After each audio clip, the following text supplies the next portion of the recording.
আপোনালোকে চাই আছে এইটো ইউটিউব 799 মই আপোনালোকৰ বন্ধু দেৱজিৎ ভৰালী। আপোনালোকে মাতটো কমকৈ শুনিব, অকণমান ভালকৈ সেইকাৰণে শুনি ল'ব।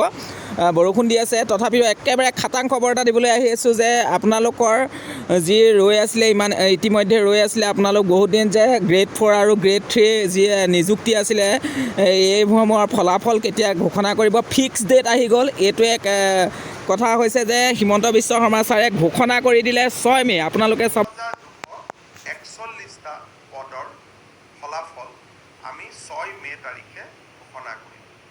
এই গোটেইখিনি যোগ কৰিলে 51,397টা পৰীক্ষাৰ ফলাফল আমি 6 মে' তাৰিখে ঘোষণা কৰিম। 10 মে'ৰ পৰা 20 মে'ৰ ভিতৰত কোনোবা এটা উপযুক্ত দিনত আমি গুৱাহাটীত ৰাজহুৱা সভাৰ জৰিয়তে খানাপাৰা ফিল্ডতে হওক বা সৰু সজাই ষ্টেডিয়ামতে হওক এই নিযুক্তি পত্ৰসমূহ আমি বিতৰণ কৰিম।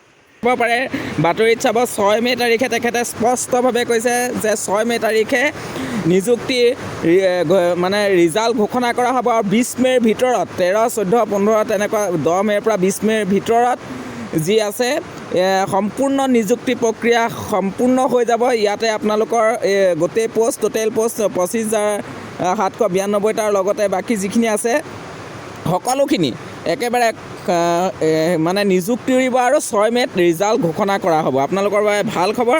মই সেইকাৰণে পটাপট খবৰটো আপোনালোকক জনাই দিলোঁ। মই বিশেষ দীঘলীয়া কৰি নাথাকোঁ, যিহেতু মেইন কথাটোৱে কওঁ। চেনেলটো আপোনালোকে ভাল পালে ছাবস্ক্ৰাইব এটা প্লিজ কৰি ল'ব।